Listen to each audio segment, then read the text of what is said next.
Thanks, Kingsley.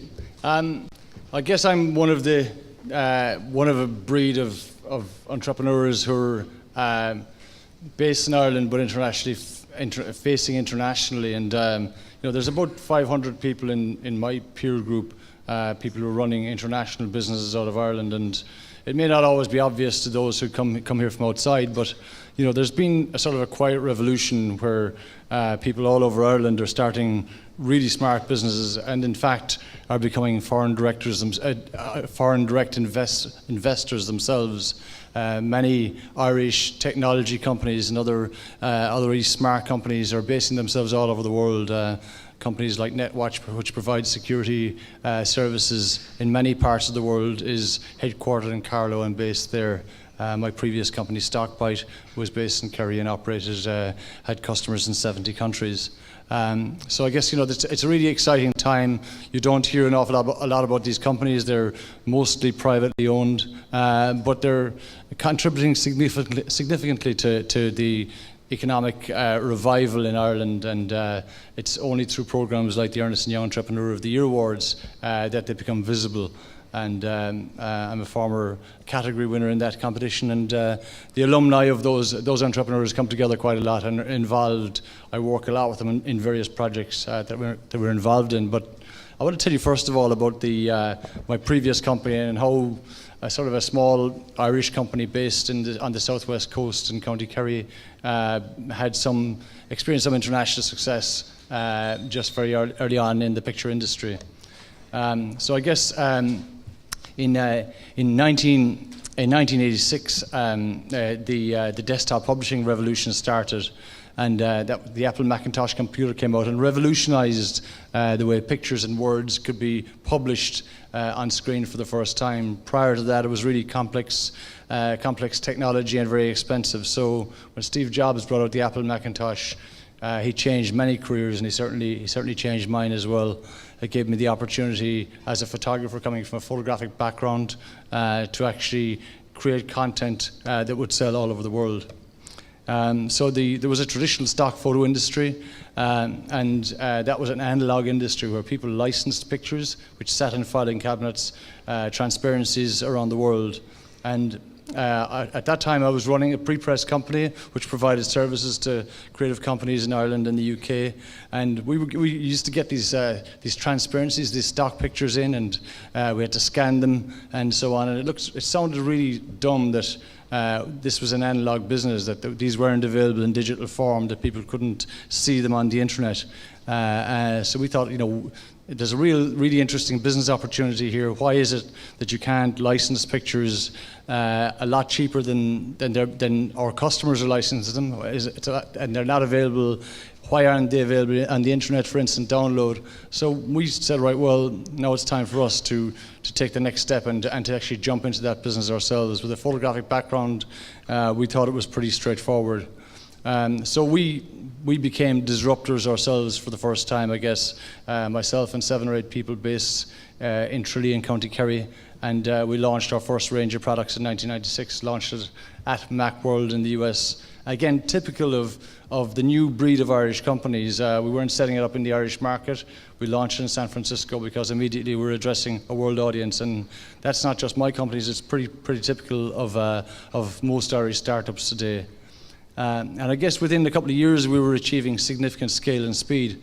We were scaling very quickly with both our direct business and working with more and more partners. And royalty-free stock photography was seen as the poor relation of stock photography for many years. But myself and my team, we worked very hard with.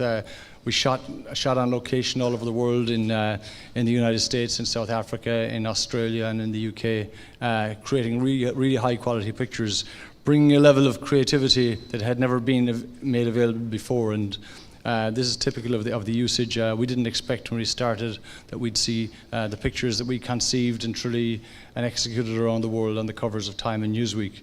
100 of those pictures were available for $300 or $400, and we helped change the industry. We were the first European company in the space and one of the first 3 in the world.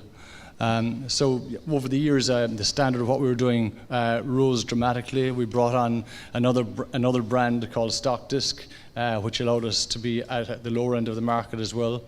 You know, it really was a rock and roll success story. The company grew very, very quickly. We decided to go for real growth. And instead of producing 5,000 images in a year, we decided to go over a 12-month period to go into a really, really rapid phase of growth and to create 5,000 new images every month. That required additional finance. We bought out our venture capital partners, and we recruited new teams in various continents. And that allowed us to take a real leadership position around the world. I mean, we were creating the highest quality of stock photography in the world, the highest earning images on average, beating all of our competitors, and at a rate that was very hard for anyone to compete with. I guess at the same time, everything changes, and the model for stock photography, which we had disrupted, was starting to get disrupted by another new model. A company called iStock Photo, based in Calgary in Canada, decided to bring effectively a storefront model whereby they would create a platform where they didn't create any pictures, but they would allow photographers to sell their pictures for a new low price of $1.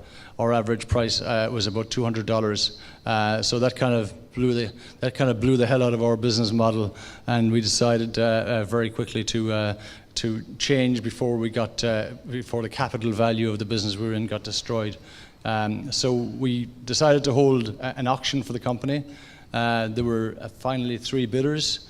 We put together a pack which showed the business would have a retail value of sales of $64 million in the following year.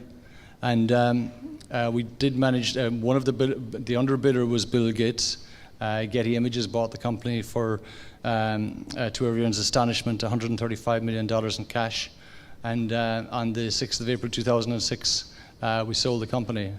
So in 10 years, a group of 28 people managed to create significant change in the world market and create significant wealth as well. And that's not a unique story. That's very typical of the kind of wealth and the kind of expertise that's being built in Ireland, from Ireland right now. You don't hear an awful lot about these stories. They're small private companies whose financials aren't public. So I guess that's the bottle of champagne getting ready to be popped at the offices of William Fry and Company on in the early hours of the 6th of April 2006.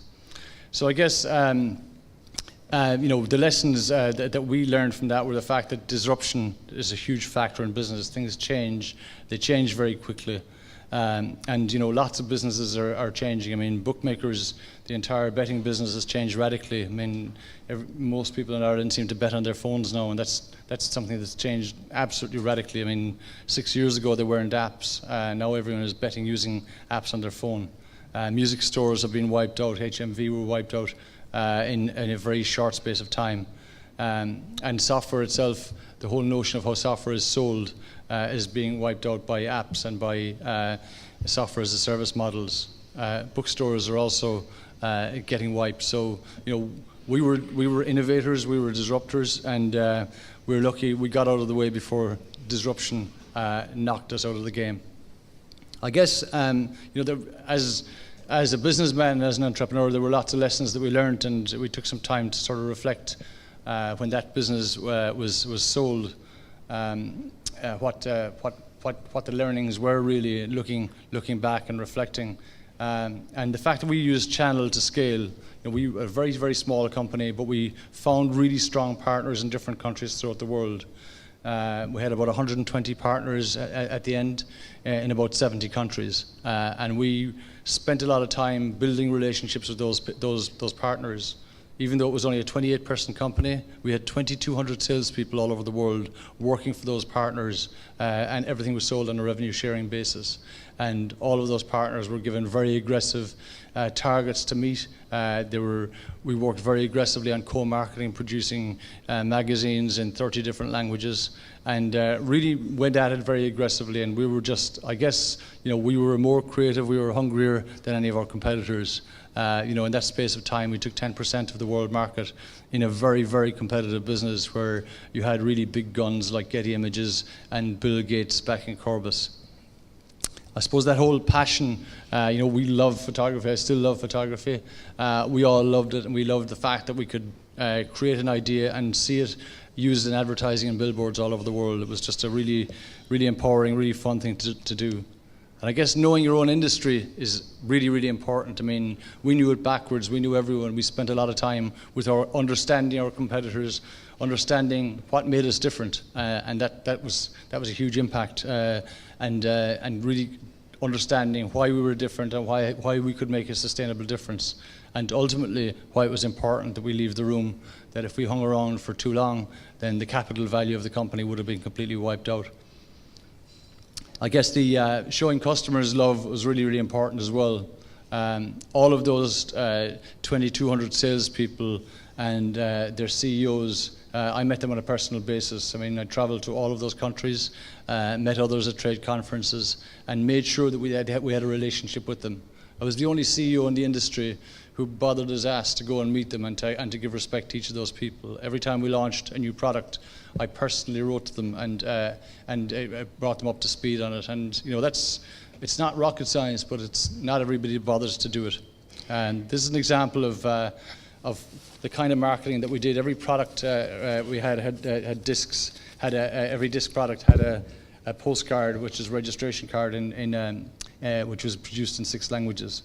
So it said, "Here's the deal. Tell Jerry what you think, and he'll do something about it." Jerry Kennelly is founder and CEO of Stockbite. He wants to ensure that you are happy with your Stockbite images. If you are, he wants to know why. If you're not, he wants to do something about it. He personally reads every one of these cards. So we didn't deploy a market research company. We just had these cards sitting on my desk every morning. There was also an email version. But I mean, we invited customers to tell us what they loved and hated about what we did. And that sort of feedback by somebody who'd actually paid for our product was really valuable indeed. I guess there are some sort of factors outside your control, and for us, I had a decision to make in 2000 and late 2005 and 2006. Was the phenomenon of $1 images going to be a lot more attractive to customers than a $200 image? Of course it was. It was very simple. Our profits were continuing to grow, making $2 million net profit a month with a very small number of people. Was our valuation going to remain the same? So the only reference valuations we had was the reference of Getty Images. They were trading at 38 times earnings, and whatever our value was going to be a subset of that. So I guess we had to make a decision on, was Getty going to have a higher multiple or a lower multiple looking 2 or 3 years ahead? And it was most likely that it would have a lower multiple, that it was some sort of a bubble. Very hard to understand when you're in it, but I mean, it's ultimately common sense, and that's the bet that I took, that the multiple would fall. The multiple did fall. In fact, the valuations fell by 70%, and they've never recovered since. So it's a matter of riding the upwave and then get out before the shit hits the fan. I think knowing the competition is very, very important, and why you've got a sustainable difference. If you can't tell that, I mean, people might think all Irish pubs are the same. The difference can be the person standing behind the bar. The difference can be how you treat your customers. It's not a commodity business. Nothing is. I think figuring out how to tell your story is very important. We differentiated ourselves. We acted like a huge company, even when there was only 7 of us. Every year there were two trade fairs around the world, one in Europe, one in the US, and that was a really good opportunity to meet all of our customers. But we decided we would hijack those events. We produced a 16-page color newspaper at those events, and we covered it. We had photographers and journalists covering it, and there was no trade paper at the time, so we hijacked the entire event. These newspapers included interviews with people like Jonathan Klein here, the CEO of Getty Images, and lots of other influential people. So, this was 2 opportunities a year to meet everyone, to show them what we were about, and we just hijacked the entire event. Really simple idea. It was a lot of hassle, didn't cost a lot of money, but it's just simple marketing. And I think that kind of print marketing is tactile and very useful. So this is the kind of impact that it had on the last day of the show. At the dinner on the last day, the newspaper comes out and everybody's reading it. It left our competitors for dead, and it showed the fact that we had a bit of bottle and we're prepared to do something different. I think everyone. The one rule that we ran in my previous companies and since is the fact that if you treat Jerry's money any differently to the way you treat your own, then you're probably out of here fairly fast. So that, I think that it's really important. There's lots of prices for everything, and I'm a great believer in negotiation. I mean, with buying software or buying computing services, we recently did a deal for Tweak where we halved our hosting charges, which is a significant sum of money. It was saved about 25,000 euros a month by just renegotiating with another partner. That's this kind of significant difference that it can make in the cost of a business. And I think networking, these type of events, getting to know people, there's always something to learn. I mean, it's you're one person away from your next success, and you're one lesson away from learning something, and you never know it all. I think talent is really, really important, and obviously you're going to be as good as your good people. And I think it's really important to be fair.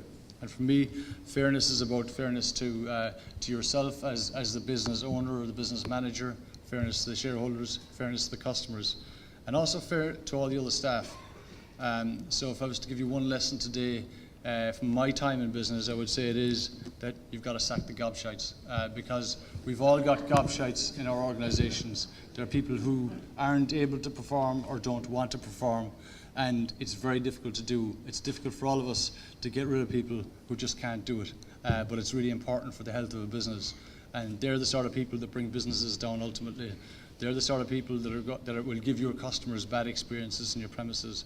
And it's a real challenge to face up to it. I know in Ireland we've got lots of legal difficulties around getting rid of people, but it's just a huge part of business, and I think it's a big determining factor in how you succeed. I think in terms of Irish business, you wonder why a small nation is so successful around the world. Not just me, but all of the Irish entrepreneurs who are storming on every continent. And I think there's basically three pretty simple factors. We speak almost perfect English, slightly more difficult with a Kerry accent. I think our corporation tax rate is having a low corporation tax rate allows companies to become strong. When you're not barreling out a load of cash in corporation tax, having cash in the bank for a company allows you to behave very differently. That certainly was a huge factor in allowing us to be bold and to be brave, because we had money in the bank to take the chances. I think we do have a special element of native cunning, which is pretty useful. There's lots of smart people out there in the world when you're competing with them, but there's also a lot of dumb people as well. So we do have that native cunning that helps, and we're certainly not lazy. I mean, when you're hopping on planes to the US or around Europe, you see lots of Irish business people who are spending weeks and months abroad building their businesses. And I guess finally the fact is that we haven't invaded anyone yet, which is a real help. I guess knowing how to celebrate is also pretty important, which probably accounts for some of the empty seats here today. We did celebrate finally on that day in April 2006 when I was made redundant straight away, and my staff learned that they shared a €5 million fund tax paid to start their new businesses, start their new lives, and it made a significant impact on everyone. Not just the fact that we all had some money in our pockets, but the fact that they had learned skills which allowed them, quite a few of them, to start their own businesses and become entrepreneurs themselves. Some of the things that I've gone on to do with some of my friends and fellow entrepreneurs here in Ireland, there's really a great sense of people sharing. It's a relatively small number. This sort of international entrepreneurship, it's pretty early in our history. So it's a pretty small country and everyone knows each other, and the fact that we can share those lessons and give each other a dig out and help each other is really important. So a couple of years ago, some of my colleagues of mine, Michael Carey, one of your later speakers, and myself, and about a dozen others, decided to see if we could help startups to give them, to really sort of make them more secure at an early point. We did that, and the result is that those companies are now worth about $50 million. That's from zero. We started with 20 companies. 2 of them alone have a value today of $40 million. And there was no shareholding. There was just complete volunteer work, people giving 10 days a year each. And that's the sort of impact that volunteerism can have, and sharing. Another one of those programs is the Young Entrepreneur Program. It's for second level, for high school and for college students. We've had 3,500 students through that program, all of who've created a business plan and gotten a business started from scratch in their teens. And finally, the Junior Entrepreneur Program is a really interesting project. We're about to announce that the program is going national in primary schools for 11 and 12-year-old kids. These kids start businesses in their classroom, and it's going to be available in 1,500 of the 3,300 primary schools in Ireland. And again, it's based on volunteers, other sort of recognised entrepreneurs throughout Ireland, taking responsibility for their own area, and people taking the opportunity to give back and to share the lessons in the program that we've created. These kids start businesses, they invest their own money, maybe €5 or €10, and they get it back with profit. So it's really, I mean, it's up to all of us. I mean, we've got the time. If you've got the time and the intention, you can do really positive things. I guess Kingsley spoke earlier about the Kennelly Foundation and the Kennelly Archive. My parents, Padraig and Joan, were both photographers. They were entrepreneurs too. They started business. My father left his family pharmacy business in 1953. Photography was very new, and he decided to become a photographer and leave the safe zone of the family pharmacy business in Tralee. So he started taking pictures, and lots of them. In fact, we decided to preserve these images for the future in a foundation, and as a record of social history. So we scanned 500,000 images, and 160,000 of those are on the Kennelly Archive website today. So this is his shop where he started a business in Tralee. This is another boozy party at his studio, and this is the book which we published. Really interesting story. In 1969, when I was just 9, President Charles de Gaulle decided to come to Ireland on a holiday during a very controversial time in French history. My parents, it was in Sneem in County Kerry, and my parents covered the event. This is an exclusive picture taken by my father at Cahir Daniel. He had managed to get information on where de Gaulle would be and beat the French Secret Service by getting those pictures. And my mother, who was pregnant at the time, photographers were searched before going into the local church in Sneem. And my mother, Joan, put a small Canonet camera in her handbag, and grabbed a couple of frames as de Gaulle was standing and everyone else was sitting. She was immediately arrested and led out of the church by a special branchman, but she pulled away and managed to get the film to Paris, where it was sold exclusively to Paris Match in this double-page spread. But again, an early entrepreneur, and she was well able to negotiate the price of images.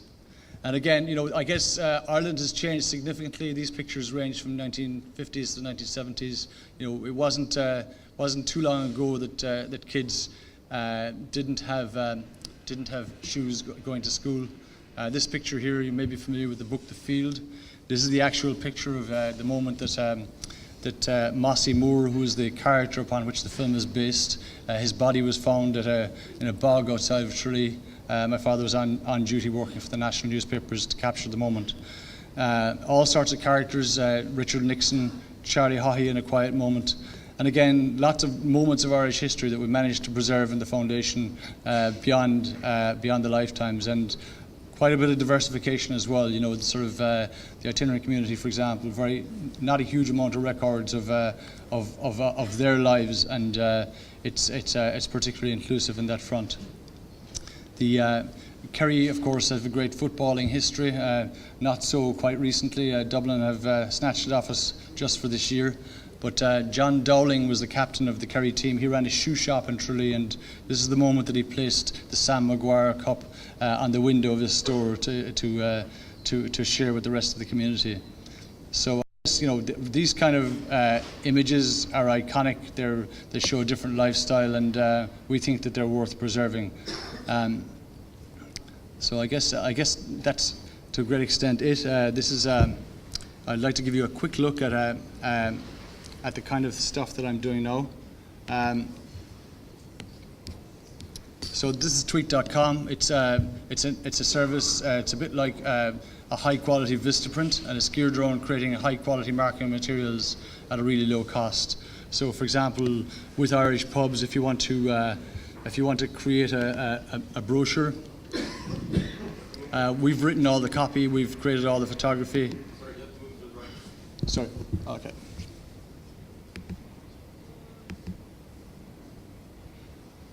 Okay.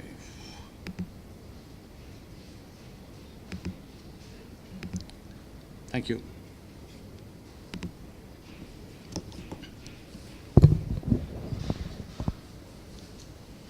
Okay, so these types of designs are available for you to browse. We've got more than 1 million pieces of design, about 320 business types, and you can create brochures, pop-up displays, postcards, a very wide range of marketing material where for one price you get access to the design and the printing services available both here in Europe and in the US.